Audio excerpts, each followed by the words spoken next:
스타벅스 오늘의 책은 넥스트 코리아입니다.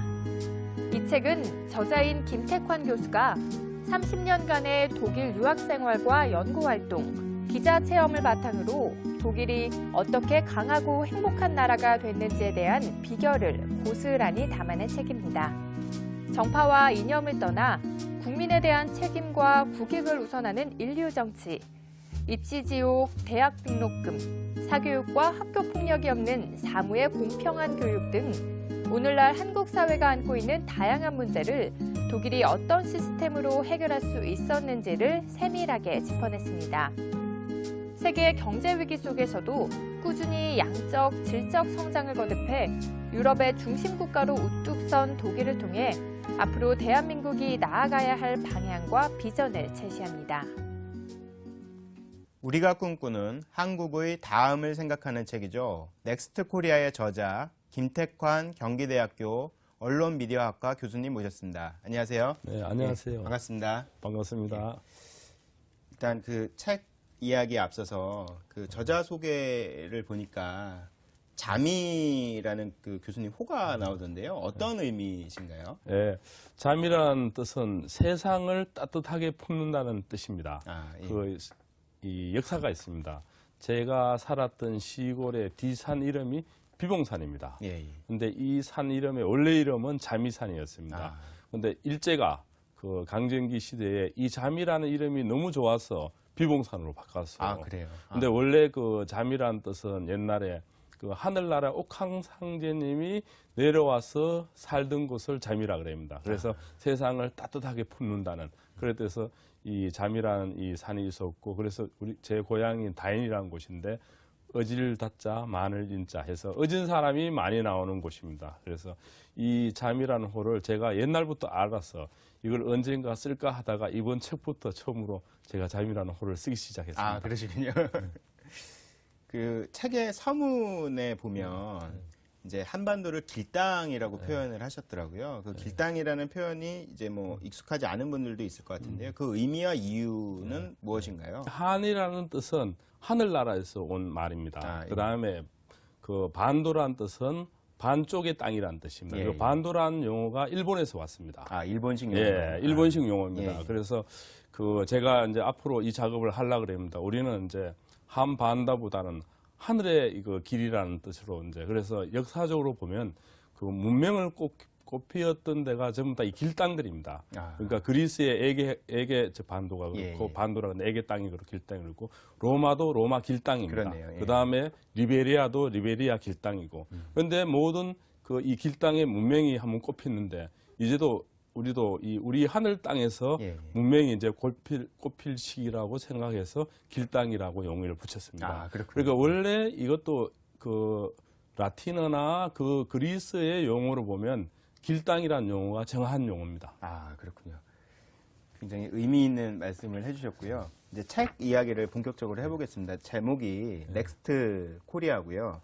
사실 이제 한국의 이 다음 모습에 대한 이제 이야기를 하신 건데 그렇다면 지금의 이야기부터 우선 해봐야 될 것 같습니다. 지금 많은 사람들이 한국이 위기다, 지금이 굉장히 위기 상황이다라고 이야기를 하는데요. 교수님은 어떻게 생각하시는지요? 네, 이 객관적인 데이터로 봐도 위기입니다. 왜냐하면 일본에 다시 극우주의가 올라오고 있고 중국은 다시 민족주의가 부상하고 있고 러시아도 아시아를 노리고 있고 미국은 세계 질서를 재편하고 있습니다. 그다음에 미국의 경제 상황도 좋지 않고 중국의 성장 동력도 식고 있고 그다음에 유럽은 재정 위기를 맞고 있고 한국도 역시 지금 경제 성장이 식어가는 이런 상황에서 환경이 결코 좋지는 않죠. 그러나 우리 역사를 보면 위기는 또 기회였습니다.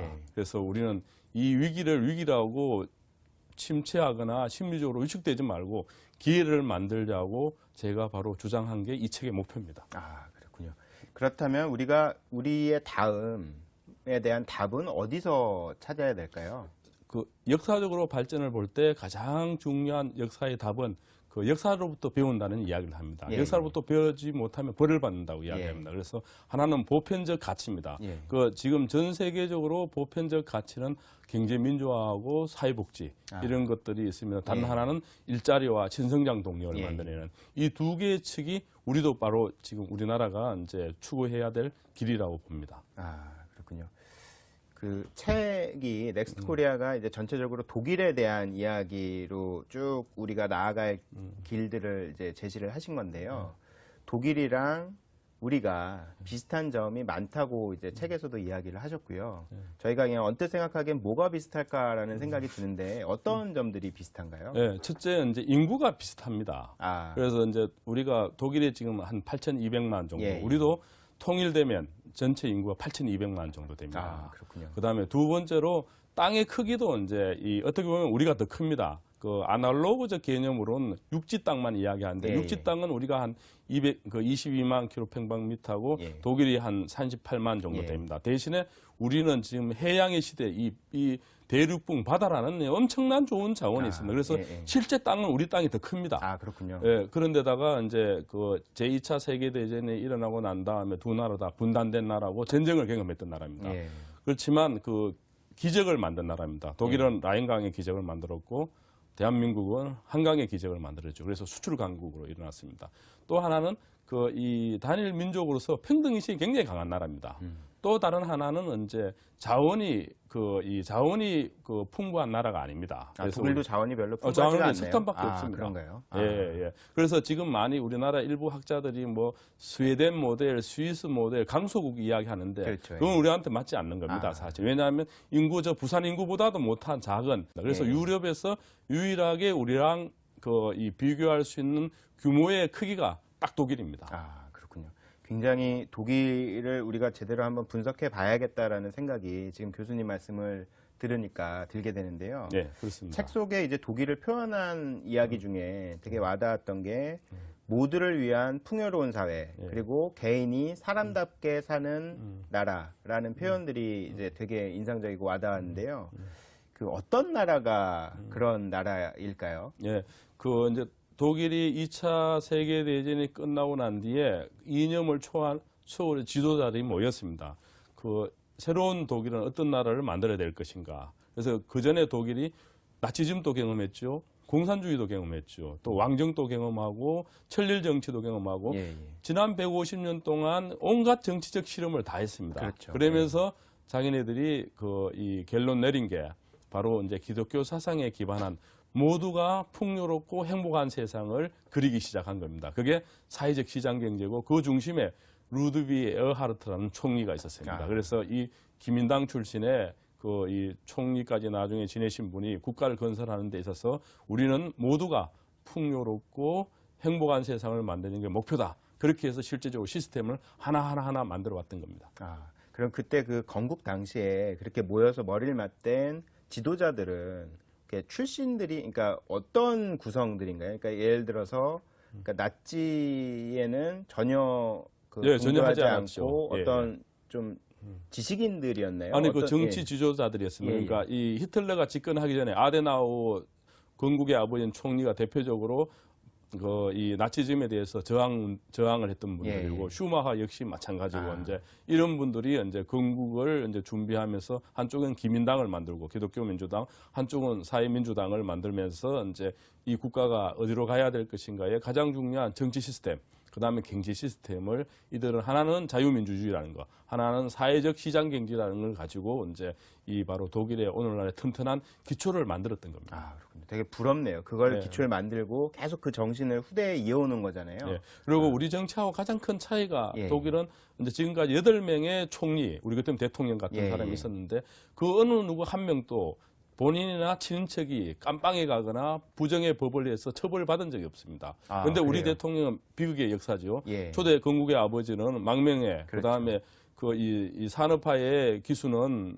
부하한테 총 맞아 죽었고, 예. 그다음에 다시 이 두 대통령은 깜빵에 아들들. 가셨고, 예. 그다음에 민주화의 기수인 두 대통령 아들을 깜빵에 그렇죠. 보냈고, 그다음에 바로 새 시대의 기수가 되겠다 한 분이 구시대의 막내로서 스스로 목숨을 끊었는 이런 근본적인 차이의 역사가 있습니다. 아, 그렇군요. 그렇다면 독일이 그 개인들이 사람답게 살 수 있는 나라를 만든 원동력은 그런 어떤 지도자들의 그 투철한 역사적 의식과 그런 리더십인가요? 어떤 원동력이 있을까요? 가장 중요한 건 독일 국민성에서 찾을 수 국민성이요? 있습니다. 예. 그게 뭐냐면 이제 독일이 역사를 바꿔놓는 가장 큰 세계적인 사건이 있습니다. 그게 종교혁명입니다. 아, 그러니까 이제 예수 그리스도가 그 유대교를 그 그리스도교로 통해서 세계화시켰다면 예, 예. 다시 이제 독일에서 마틴 루터나 칼빈이 이제 그 천주교의 시스템을 무너뜨리고 그야말로 기독교 세상 프로테스탄티즘의 윤리를 만들었죠. 그러네요. 예. 그 프로테스탄티즘의 윤리가 전 유럽을 흔들었고 아. 다시 엄청난 세계사 쪽으로 영향을 주는데 그 핵심의 사상이 뭐냐면 바로 소명의식입니다. 소명의식이요. 그 소명의식이라는 게 뭐냐? 바로 이 내가 지금 현재 일하는 나의 직업이 하늘에서 준 직업이고 하늘에서 준 직업이기 때문에 나는 성실히 열심히 일해야 된다는 겁니다. 여기서 깨뱅을 부리거나 일확천금을 노리거나 이거는 잘못된 직업관이죠. 그래서 이 막스 베버가 이야기했던 프로테스탄티즘의 윤리와 자본주의 정신에서 보면 이 하나의 생활 습성을 만들어냈던 겁니다. 그래서 그게 하나의 민주주의와 자본주의를 꽃피우는 이제 가장 큰 힘이었고 그 소명의식 속에 있는 가장 핵심 DNA가 창의성입니다. 창조성입니다. 그러니까 똑같이 해서는 안 되고 새롭게 더 창조적으로 세상을 만들어 나가라는 그런 국민 DNA가 있었는데 이 DNA가 한때 잘못 삐뚤어지기도 했죠. 그게 예. 이제 나치즘도 나오고 그렇죠. 공산주의도 나왔는데 그걸 이제 많이 다시 독일의 사람들한테 만든 DNA가 명상과 사색입니다. 아, 생각과 명상을 많이 하고 사색을 많이 하게 모든 독일에는 이제 길들이 많이 있죠. 예, 예. 철학의 길들, 수없는 길들을 걸으면서 명상 사색을 하면서 자기 자신이 휘둘리지 않게 만들었던 거죠. 근데 이런 것을 시스템으로 한 게 합리적 시스템이라고 보는 예, 겁니다. 그 위에 정치 지도자들이 있는 거고 기업의 지도자들이 있는 거죠. 아, 그렇군요. 그럼 명상이나 사색의 길 같은 경우는 그러면은 국가나 주정부 같은 데서 만든 어떤 인위적으로 만든 길들인가요? 그렇습니다. 아니면, 그렇습니다. 그런가요? 아, 예. 그래서 그게 그러면 동네마다 다 그런 길이- 동네마다 다 있습니다. 그런가요? 전국에 가장 자전거 길과 걷는 길이 많이 발전된 나라가 세계적으로 독일입니다. 아, 그리고 그렇군요. 어떻게 보면 우리 올레길도 거기서 많이 왔죠. 예, 거기서 그런 모티브를 따온 그럼- 것들이 많이 있겠네요. 예, 아, 그렇습니다. 요즘 이제 또 유럽 재정위기 이야기를 또 교수님과 안 나눠볼 수 없겠는데요. 사실은 이제 제일 사람들이 놀란 게 독일의 건실한 재정. 이게 뭐 프랑스 빵이긴 하지만 비유를 하자면 바게트 빵처럼 굉장히 단단한 모습을 보여주는 것 같기도 한데요. 예. 그 사실은 불과 10년 전만 해도 그러니까 독일에 대해서 말들이 많았잖아요. 독일의 경제에 대해서 그렇죠. 통일 이후에 뭐 좀 어렵다. 독일 병자라고 예, 그랬죠. 독일 유럽 병자라고 병자. 그러고 예. 앞으로 부활하기 어렵다. 뭐 이런 얘기까지도 기사에서 봤던 기억이 나는데요. 어떻게 이렇게 지금 저런 저력을 과시할 수 있게 된 걸까요? 가장 중요한 게 다시 한번 강조하는 것은 이 성실하고 열심히 자기 일을 천직이라고 생각하고 일하는 국민성입니다. 네. 그 다음에 더 중요한 게 그 위에다가 기업가의 정신, 기업가의 윤리들입니다. 제가 그 수없는 기업가들을 만났는데 예. 250년 된 예. 내지는 200년 된 기업가들이 한결같이 이야기하는 게 가장 중요한 게 자기는 공동체라고 이야기를 합니다. 자기 지역 주민, 자기 이 회사원들이 어떻게 하면 더불어 살아갈까. 이게 이제 어려운 시기를 견디도록 한 거죠. 그 다음에 아까도 얘기했지만 마지막으로 정치 지도자들입니다. 자기가 개인의 부를 축적하지 않고 자기 자식한테 돈을 물려주거나 권력을 물려주려고 노력하지 않았던 이런 삼위일체, 그 국민들과 기업들과 정치인들이 합심해서 그 어려운 시기를 돌파할 수 있는 그 원동력이 됐던 겁니다. 근데 사실 그 교수님 책을 보면서 제일 궁금했던 게, 그러니까 그 정치인들은 뭐 그렇다 쳐도 기업인들은, 그러니까 우리 그냥 상식적으로는 이렇게 대물림을 하거나 이러면서 더 뭐 부패도 일어나고 어떤 뭐 탈세도 일어나고 이렇게 뭐 그런 일들이 일어나면서 어떻게 보면 기업인들이 좀씩 타락하기 시작한다, 기업이 타락하기 시작한다라고 이제 국민들이 생각을 하는데요. 독일은 보니까 가업을 승계하는데 어떻게 그렇게 투명하고 깨끗하게 유지가 될까? 그게 되게 저는 책을 보면서 궁금했는데요. 그러니까 어떻게 그냥 소명의식만으로도 그게 가능한 건지 아니면 어떤 제도적 뒷받침이 되는 건지. 예. 두 가지 측면에서 설명할 수 있습니다. 예, 예. 하나는 이제 그 250년 된 8대째 또는 6대째 제가 그 오너들, CEO들 여러 명 만나서 그렇죠. 이야기를 예. 해보니까 자기 손주들의 경영 철학을 철저하게 지켜나오고 있습니다. 아. 그 경영 철학이 첫째 뭐냐 이야기를 한결같이 공동체를 먼저 생각하라. 공동체. 예. 이 공동체가 있기 때문에 그 이 회사가 존재하고 우리가 존재하는 거다. 근데 그런 이야기를 내가 가장 또 감명 있게 들은 사람이 바로 미국의 최고의 그 오마의 회원이라는 워런 버핏입니다. 예, 예. 제가 워런 버핏하고 단독 인터뷰를 했었는데 아, 한국 예, 예. 그 언론인은 처음으로 예. 했는데 그분이 저한테 이런 이야기를 하더라. 자기 재산의 99%를 자기는 사회 공동체를 위해서 다 한 겁니다. 아, 왜냐하면 자기가 만약에 못 사는 나라에 그 태어났다면 길에서 사과 팔고 있을지도 모르다. 자기의 오늘의 오늘의 이 성공은 이 사회 공동체가 있었기 때문에 가능했다고 그런 인식이 독일에서 몇백 년 동안 그 기업하는 사람이 철저하게 박혀져 있어요.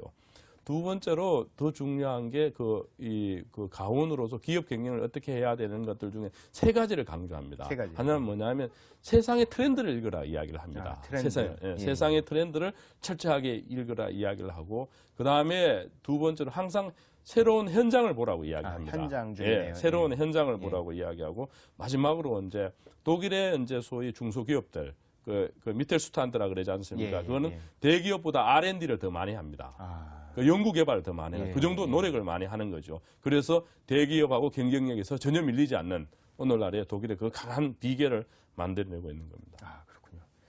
그 교수님하고 이야기 나누다 보니까 정말 부럽다라는 생각이 독일이라는 나라에 대해서 예, 점점 드는데요. 그 이제 대선을 앞두고 정치권에서 가장 큰 요즘 이제 이슈 중에 하나가 경제 민주화 아닌 경제 민주화라고 그렇습니다. 표현하는 그 이제 용어 혹은 개념 이런 것들이 이제 제일 화두가 되고 있는데요. 독일에서 그 기인한 그런 개념인가요? 어떤가요? 예, 그렇습니다. 지금 그 영미권에는 앵글로색슨에서는 그 이 경제 민주화라는 개념이 없습니다. 아예 없나요? 네, 없습니다. 예. 그건 정치 경제학이라 그랬죠. 예, 이제 예. 경제 민주화라는 개념이 없는데 실례로 이제 독일 경제 민주화의 그 아까 아버지 같은 역할을 했던 그 루드비 에어하르트 총리가 쓴 책이 있습니다. 그 책 제목이 뭐냐 하면 이제 그 이 볼슈탄드 퓨어 알레 독일어인데 우리말로 하면 모두를 위한 번영입니다. 아, 근데 이 책이 독일에서 베스트셀러가 됐어요. 근데 미국에 건너가서 번역이 됐는데 모두를 위한 그 번영으로 번역하지 않고 누구나가 경쟁하는 사회로 번역됐어요. 그게 이제 영미 앵글로 섹선적 자본주의 시스템하고 독일식 자본주의 라인 자본주의 시스템이 다릅니다. 그 본질이 이제 경제 민주화가 있는데 경제 민주화가 우리 정치권에서 많이 떠드는데 포퓰리즘이 굉장히 많습니다. 그러니까 그 핵심은 5가지입니다. 5가지. 누구도 이걸 아직까지 이야기를 안 하고 있어요. 근데 제가 다음 후속 작업을 그걸 하고 있으면 첫째는 경제 민주화의 가장 중요한 것은 국가 균형 발전입니다. 균형 발전. 그 균형 발전 특정 지역이 그 더 잘 사는 거는 그 국가 균형 발전에 어긋나고 연방 국가에 어긋난다고 보기 때문에 특정 지역에서 만약에 돈을 더 많이 벌면 세금을 많이 내게 합니다. 그게 첫째고 두 번째로 대기업과 중소기업의 관계. 이 관계에서 철저하게 민주적, 공정한 질서를 만드는 거죠. 세 번째로 이제 노사관계입니다. 아, 노사관계. 예, 노사관계에서 거기는 오너하고 이 노동자하고 똑같은 권리입니다. 나중에 또 설명을 말씀을 드리겠지만 완전히 우리하고는 가장 다른 면이 그 점입니다. 그 다음에 이제 부자하고 가난한 사람의 민주화입니다. 아, 빈부의 격차가 기회균등이 없는 기회균등은 완전히 똑같이 해주는 겁니다. 그러니까 내가 돈이 없어서 병원에 못 가거나 내가 돈이 없어 뭐 이 일자리를 못 찾는 이런 거는 이제 없는 겁니다. 그게 이제 경제 민주화. 마지막으로 독일 땅에 살면 내국인과 외국인과의 이런 사회 보장 제도에 지금 차이가 없습니다. 내가 이제 유학 가서 애를 낳았는데 나도 600마르크 독일 사람 주는 모든 혜택을 다 받았습니다. 이 5가지가 경제 민주화의 본질입니다. 굉장히 어려운 이야기이기도 하네요. 그 5가지 말씀을 들으니까 쉬운 개념이 아니라는 생각이 들고요. 그 이제 경제 이야기 중 기업 이야기를 한번 해보겠습니다. 아까 교수님이 중소기업 이야기를 하셨는데요. 저희도 독일의 중소기업 이야기를 많이 듣지 않습니까? 소위 뭐 히든 챔피언이라고 해서 이야기들을 많이 하는데 그 독일에서 중소기업의 위치와 역할이 좀 궁금한데요. 어떤 위치랑 역할을 차지하고 있나요? 독일에서 기업의 99%가 중소기업이고 일자리의 80%를 중소기업이 담당하고 있습니다. 그래서 대기업보다 중소기업의 역사가 더 깁니다. 그래서 아까도 말씀드렸지만 예. 250년 된, 예, 예. 200년 된 기업들이 지금 또 계속 이제 발전 이제 하니까 그 중소기업의 경쟁력이 세계적입니다. 그리고 제가 독일 가서 외무부 장관을 만났는데 예. 외무부 장관이 하시는 이야기가 우리는 즉 경제 정책에 있어서 대기업을 위한 정책을 쓰는 게 아니고 중소기업을 위한 정책을 쓴다고 아주 노골적으로 이야기합니다. 그래서 중소기업이 이 일자리를 계속 유지하면 상속세를 물리지 않습니다. 그렇군요. 예, 물리지 않고 대대 이어서 하게 하고 그 다음에 그 길을 여기 길을 그하면 이제 파버 카스텔이라고 그 회사 이름을 쓰게 합니다. 길을 그 정도로 중소기업을 배려해 주는 거죠. 대신에 이제 투자 비용 이런 것도 은행에서 저금리로 해주고 이제 그렇게 해서 그 튼튼한 중소기업이 독일의 이제 이 경제의 근간이고 또 일자리를 만드는 핵심 동력이기 때문에 중소기업이 국가 경제 정책의 본질이라고 해서 이야기합니다. 그렇군요. 대기업과의 관계도 궁금한데요. 우리도 말이 많지 않습니까? 어떻습니까? 중소기업이랑 대기업의 관계가 독일에서는?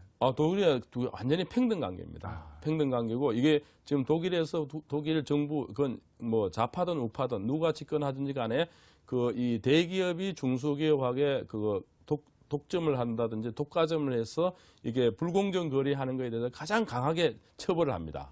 그게 이제 카르텔법이라고 이렇게 해서 반독점법을 포함해서 불공정 거래에 대한 가장 강력한 처벌하는 게 독일에서 이 법입니다. 그러니까 대기업들이 감히 중소기업을 불공정 거래를 한다든지 착취할 이런 생각이 문화가 형성이 안 돼 있는 겁니다. 아예 그런 문화 자체가 없다라고 볼 수 있겠네요. 그 개인들의 경제 활동에 대해서도 궁금한데요. 그 청소년들이 꿈꾸는 그 자리가 마이스터라고 이제 책에 교수님께서 말씀을 하셨는데 마이스터 얼핏 이제 사람들이 여기저기서 이야기는 듣긴 했지만 구체적으로 어떤 사회적 지위를 누리길래 마이스터를 청소년들이 꿈을 꿀까요? 그 독일에는 이제 교육의 두 축이 있습니다. 한쪽은 이제 인문계로 해서 나중에 박사까지 하는 이제 다른 한쪽은 실업계 가서 이제 마이스터로 가는 이 축이 오늘날의 강한 독일의 산업 그 근간의 양축의 뿌리입니다. 근데 이제 마이스터가 어느 정도 이제 존경을 받느냐 하면 사회에서 레스토랑에 내가 이제 가면 그쪽에서 내가 마이스터다 그러면 그 술 한 잔 마이스터 온 거에 대해서 그 집에서 기념으로 한 잔 줄 정도로 사회적으로 평가가 좋고 그다음에 그 마이스터 직종이 한 400가지 정도 됩니다. 400가지. 한 400가지 정도인데 그 중에 가장 인기 있는 게 꿀뚝 청소예요. 이제. 꿀뚝 청소하는 마이스터가 있습니다. 그 왜 인기가 좋으냐면 그 산타크로스 알죠? 크리스마스 때 그 산타크로스가 어디로 오느냐면 꿀뚝으로 온다는 그렇죠. 가장 복을 주는 직종이라고 이야기하는 겁니다. 그래서 이 마이스터의 꿀뚝 청소하는 마이스터도 굉장히 존경받을 정도로 그 상징적으로 하는 건 직업의 그 기천이 없다는 이야기입니다. 그 다음에 더욱 중요한 거는 이 마이스터가 되는 과정이 기술을 배우는 게 아닙니다. 그 인성 교육을 배웁니다.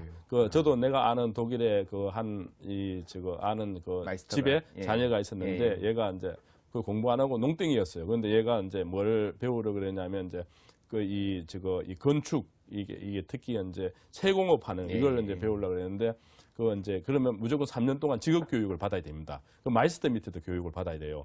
그러면 마이스터가 딱 가는 날부터 복장 단정하게 하고 머리 깎고 수염 깎고 이 삶의 자세를 가르칩니다.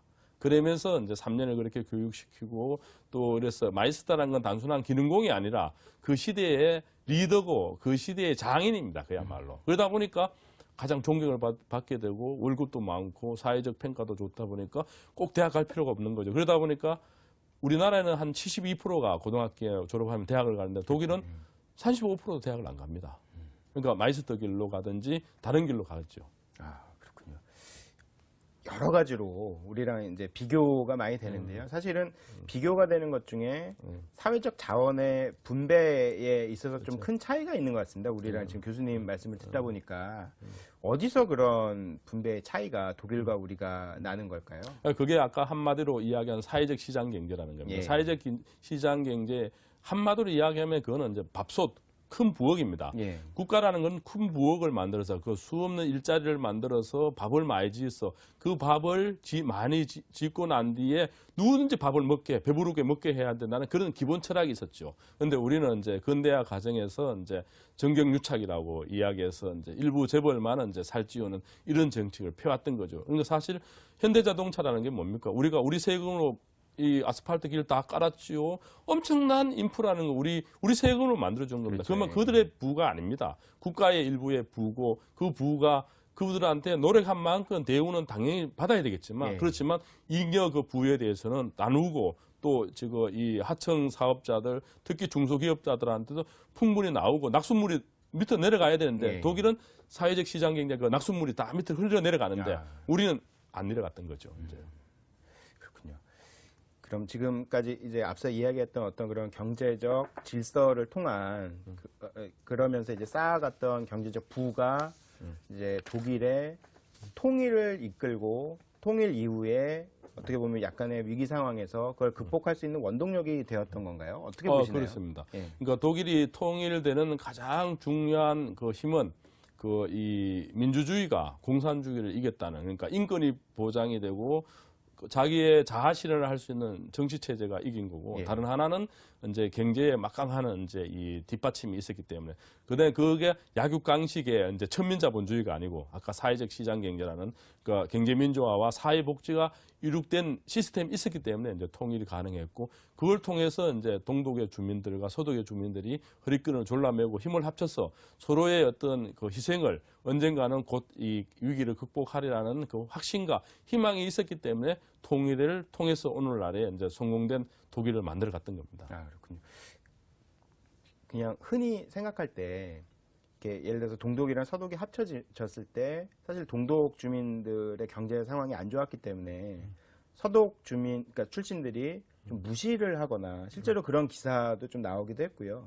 근데 그런 것들이 어떻게 극복이 되었었나요? 그래서 이제 통일이 처음 됐었을 때 동서 국민 간의 위화감이 있었습니다. 그래서 이제 동독 국민들은 서독 국민들을 외시라 그랬습니다. 외시. 그러니까 대신에 또 서독 국민은 그 동독 국민 오시라 그러고 오시, 이제 예. 그게 이제 그 웨스트 오스트의 그 약자인데 여는 1등 국민이고 여는 2등 국민이라는 이런 사실은 이제 그 정치적 통합을 했는데 경제적 심리적 장벽은 그대로 남아 있었죠. 예. 이제 그걸로 이제 극복하기 위해서 서독 국민들이 이제 통일 연대세를 내겠습니다. 통일 연대세를 내면서 엄청나게 이제 우리 돈으로 약 1년에 2경 경자 오랜만에 들어보죠. 그렇죠. 조가 예. 아니고 2경을 그쪽에 투자를 했던 아, 겁니다. 2경을요? 예, 1년에 2경씩. 1년에. 예, 1년에 2경씩 투자하면서 이제 동독 국민들이 우리는 하나다라는 걸 예. 느끼게 한 겁니다. 두 번째로 아주 상징적인 조치를 몇 개 했습니다.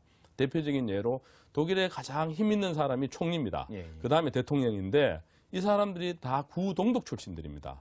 대한민국이 통일되고 난 뒤에 저 평안도 아줌마가 대통령 하는 겁니다. 그렇죠. 먹는 메르켈 겁니다. 총리를 보면 그렇죠. 메르켈이든 그다음에 하우크란 대통령도 보면. 근데 그 정도로 그래서 이제 독일 지금 제가 원래도 갔었을 때 내 친구들이 이제는 이제 우리가 서독의 나라가 아니고 동독의 나라다라고 농담할 예. 정도로 이 심리적 장벽을 이제 누그러뜨리고 실제적으로 월급도 이미 이제 동서독의 그 수준 차이 거의 없어졌습니다. 그렇군요. 그리고 정치적으로도 많이 이제 이 권력 분배도 됐고 특히 축구 선수들도 발락이라고 알죠. 예, 발락. 예. 발락도 동독 출신입니다. 주장도 그렇군요. 하고. 예, 그래서 예. 사회 곳곳에 실질적으로 화학적 통합이 이루어졌던 거죠.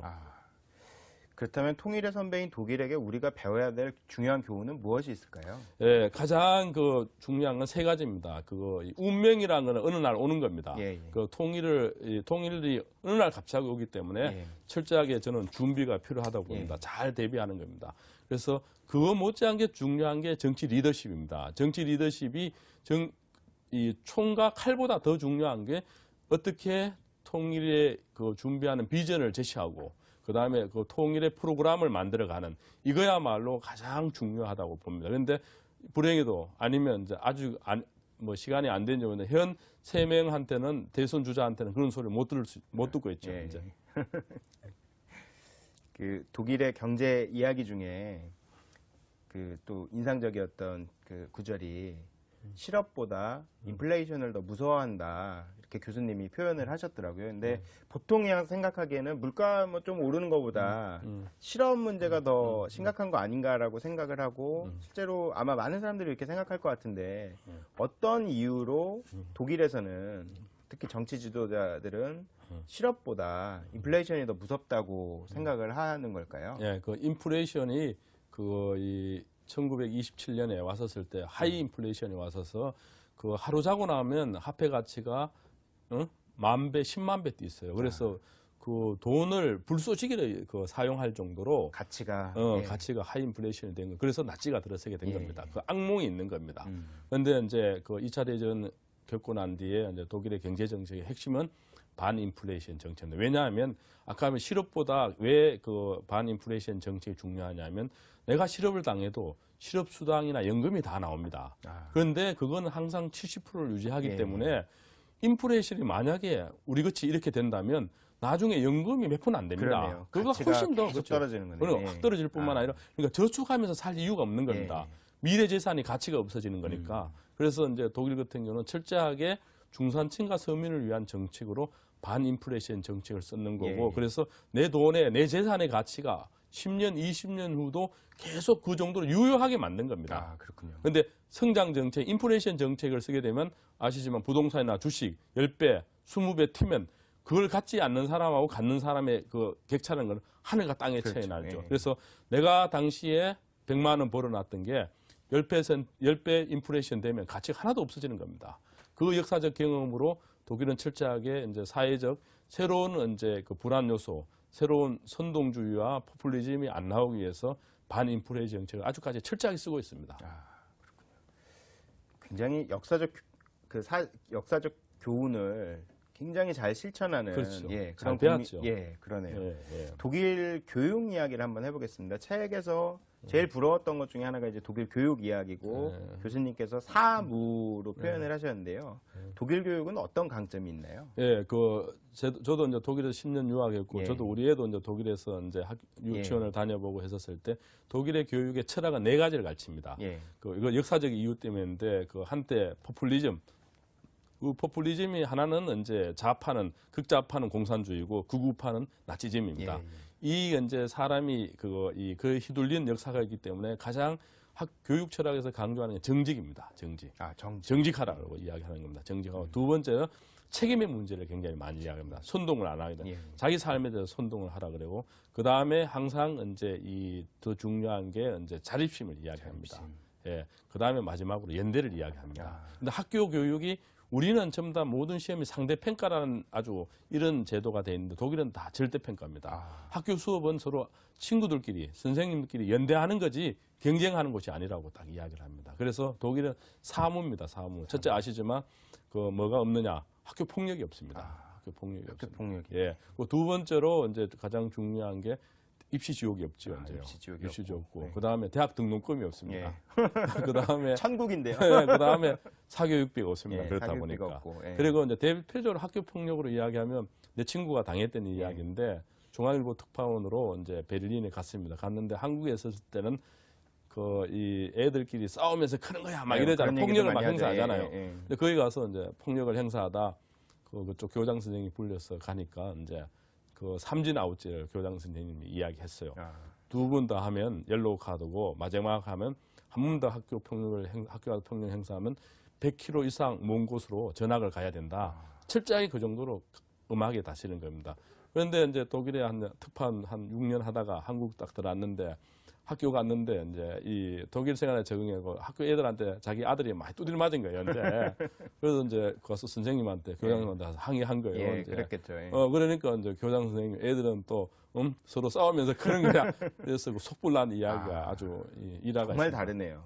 다릅니다. 근데 나는 이 이번에 대선 주자가 누구 되든 간에 학교 폭력의 가해자는 추방시켜야 됩니다. 왜냐하면 우리 막 그 조폭 그 영화 드라마들 돈 있는 애들이 마구 때리고 이게 민주국가가 아닙니다. 그 자체는 평등이 아니지 않습니까? 그렇죠? 야만스러운 거죠, 사실은.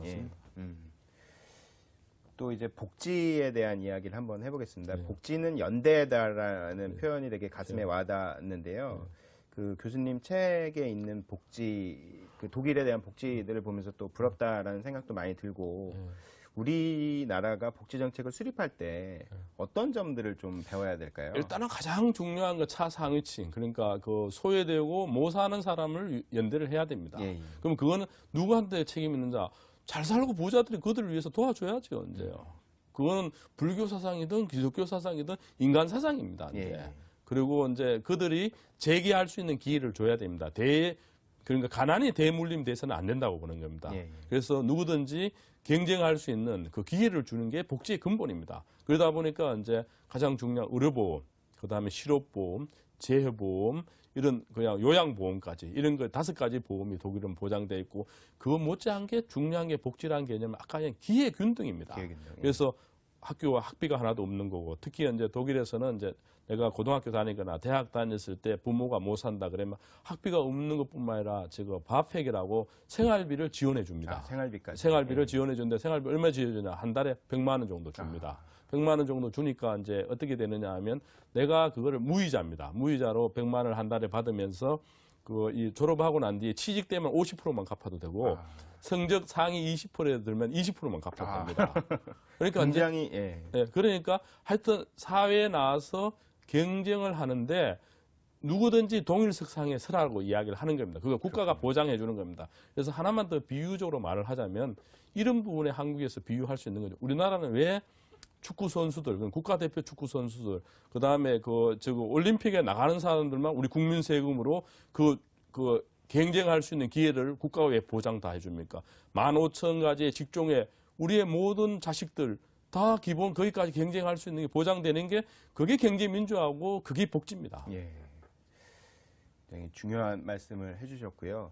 독일에서 또 궁금한 게 그런 정책 수립들이 뭐 복지든 경제든 이제 수립이 될 때 정파 간, 좌우 간, 어떻게 보면 토론과 협의를 통해서 그런 것들이 결정이 될 텐데요. 우리 같은 경우 굉장히 그 갈등도 심하고 합의도 안 되고 어떻게 보면 계속 으르렁거리는 그런 모습들을 많이 보여주는데 독일에서의 그런 모습은 어떤가요? 예, 그게 이제 그 독일의 역사적 경험을 통해 갖고 사익보다는 공익이 위대하는 걸 철저하게 국민 DNA로 깨달았던 겁니다. 예. 그래서 독일은 이제 대표적인 예로 2번의 대연정이 있었습니다. 그 대연정 노무현 대통령도 한번 이야기했고 예. 우리도 원래 이 그 해방 전국에서 워낙 싸우고 분파했었을 때 조소왕 선생이라든지 좌우 합작 정부를 이야기했었고 이야기했었죠. DJ가 또 거국 정부를 한번 예. 거국 내각을 이야기했는데 이거를 우리는 한 번도 실현을 못했어요. 예. 근데 독일은 했습니다. 했는 이유가 사익보다는 공익, 이제 자기 계파보다는 이제 국익 이게 우선됐던 거예요. 예. 대표적으로 두 분의 케이스가 어떤 케이스였느냐면 1966년도에 당시에 세계적으로 보면 반전, 그다음 학생운동, 그다음에 극좌파의 로테 아미 프락시언이라고 적군파들의 테러, 사회가 굉장히 불안했습니다. 그런데 정치 지도자들이 먼저 연합을 한 거죠. 그래서 대연정을 한 겁니다. 예. 그래서 국민의 90%의 지지를 받는 이런 그 거국 정부가 대연정이 꾸려졌던 거죠. 그걸 예. 통해서 그 당시 키신저가 총리를 하고 빌리 브란트가 외무부 장관을 했습니다. 다음으로 그게 어디로 넘어갔냐? 그 유명한 동방정책으로 넘어갔던 겁니다. 그래서 동방정책 넘으면서 당시에 세계 질서를 바꿔놨던 거죠. 예. 대땅들을 만들어놨던 거죠. 또 한 번은 통일되고 난 뒤에입니다. 통일되고 난 뒤에 그 이 슈레더 총리가 그 2010 아젠다를 해서 복지 노동시장의 유연화, 그러니까 예. 복지의 개혁하고 노동시장 유연화를 했었어요. 했는데 그걸 하고 난 뒤에 자기 지지파들을 위한 개혁이었어요. 얼마나 예. 아픈 개혁이었어요. 맞아요. 예. 그래서 정권의 그 선거에서 졌던 겁니다. 맞습니다. 그런데 지지율도 막 떨어지고. 예. 그런데 선거에서 이긴 메르켈이 예. 대연정을 구성해서 메르켈의 그 슈레더의 계획을 계속 이어갔던 겁니다. 그러면서 국익과 국민의 이익이 우선이지 내 계파, 나의 족벌 이게 우선이지 않은 걸 잘 보여줬던 거죠. 그래서 지금 우리도 이제 그걸 한번 해야 될 시점이 온 겁니다. 그럴 것 같네요. 예. 국익 앞에서 이렇게 정파 간 대립이 없다면 노사관계도 되게 궁금한데요. 독일의 노사관계는 어떤가요? 독일의 노사관계는 우리 특히 이제 이게 이 오너들이 아마 좀 깜짝 놀랄 2가지 일이 있습니다. 예. 하나는 뭐냐면 독일의 노사공동결정법이라는 게 있습니다. 노사공동결정법. 노사공동결정법이 뭐냐 하면 예. 회사를 경영하거나 이 사람을 서로 뽑거나 뭐 회사를 이전하거나 이 모든 게 노사 동수로 이루어진 노사공동위원회에서 합의를 봐야 됩니다. 그 법으로 아예 규정하고 이게 있습니다. 합의가 되나요? 합의가 안 되면 예. 이제 마지막 다수결로 가는데 예. 다수결로 갔을 때 의장권을 오너한테 준 거죠. 오너한테. 다만 예. 투명 경영을 하라는 겁니다. 그래서 다 보고하고 다 토론 논의되지 않으면 무효가 되는 거죠. 예. 이제 그 정도로 이제 노사 관계가 동등 관계라고 이야기하는 예. 겁니다. 왜냐? 아까도 있잖아요. 공동체를 강조하고 있고 회사가 하나의 공동체로 보는 겁니다. 그러면 우리말로 수처작주라는 용어가 있어요. 예. 수처작주. 내가 서 있는 자리에 주인이 되라는 이야기거든. 그래서 한편은 권한을 준데 엄청난 또 책임을 주는 겁니다. 그래서 노사는 공동관계고 그 독일역에 어제도 독일 대사를 만나고 이랬는데 독일의 이제 여기 CEO들이 한국에 오면 좀 다른 문화가 이런 문화입니다. 우리는 이제 임원진들이 대기업이나 기업들의 임원진들 자기네들끼리만 회식하는데 독일은 무조건 노조 대표들 부릅니다. 아, 같이 하네요. 그거는 같이 안 부르면 이상한 문화입니다. 왜냐하면 자기는 공동체의 일원이라고 보는 거지 서로 뭐 이 타도의 대상이거나 저걸로 보는 게 아니고 같은 식구로 보는 거죠. 이제 그게 이제 지금 이 가장 독일하고 우리가 근본적인 차이입니다. 그렇군요.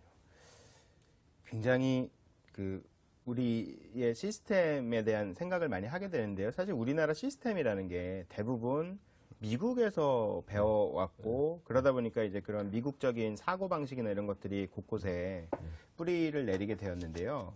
지금이라도 독일의 어떤 그런 장점, 독일의 생각, 시스템 이런 것들을 받아들일 수 있을까요?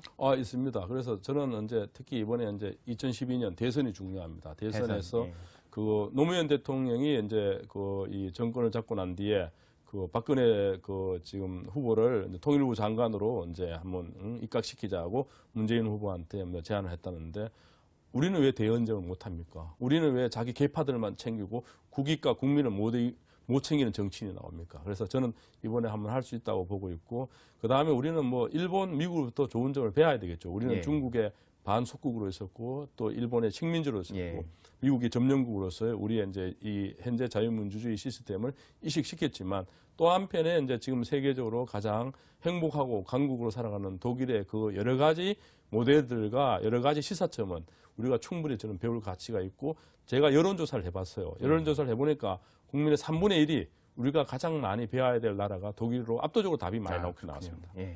이미 국민들은 그걸 느끼고 있는 거예요. 알고 있습니다.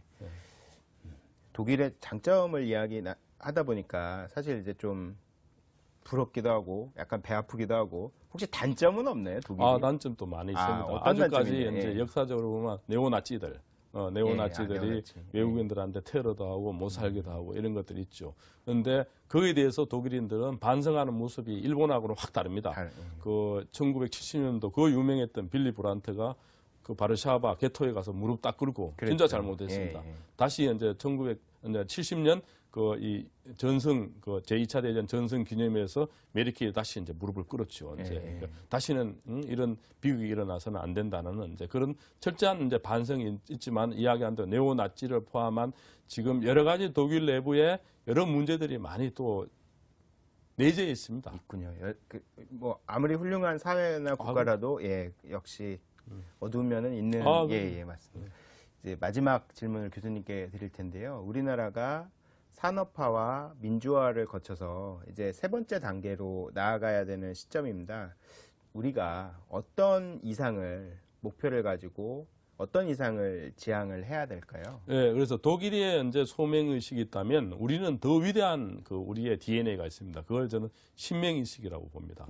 그 신명의식이 뭐냐 하면 불철주야 신나서 한번 신바람이 나면 영하 40도, 영상 40도에서 일하는 세계 유일한 민족입니다. 그래서 그렇네요, 진짜. 그래서 지금 독일의 우리 강부들이 막장에 들어가서 더운 그다음에 중동에 가서도 뜨거운 데서 일할 수 있는 우리는 신명의 DNA가 있습니다. 그래서 이 위대한 DNA가 우리는 이제 우리의 국민의 에너지로 포텐셜로 딱 남아 있는데 근데 지금은 이제 가장 중요한 게 뭐냐? 저는 이제 가장 본질이 경제 민주화를 시스템으로 만드는 일이라고 봅니다. 그러면 지금 현재 5천만 민족, 5천만 국민 누구나가 자기의 자유스럽게, 창조적으로 자기의 능력을 발휘하는 사회.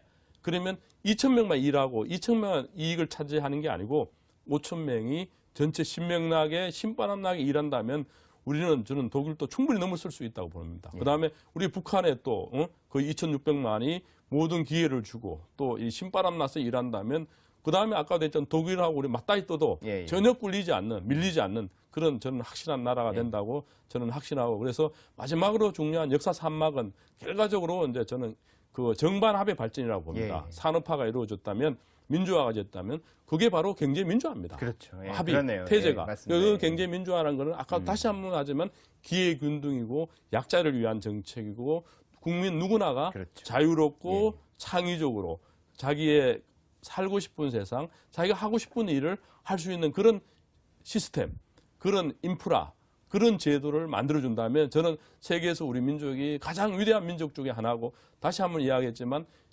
이 그리스로 로마로 스페인으로 이 네덜란드로 돌아서 미국으로 돌아서 다시 우리가 문명을 한번 꽃피울 날이 예. 저는 곧 온다고 봅니다. 예. 오늘 넥스트 코리아에 대해서 많은 것을 배울 수 있었습니다. 좋은 말씀 감사합니다. 네, 감사합니다.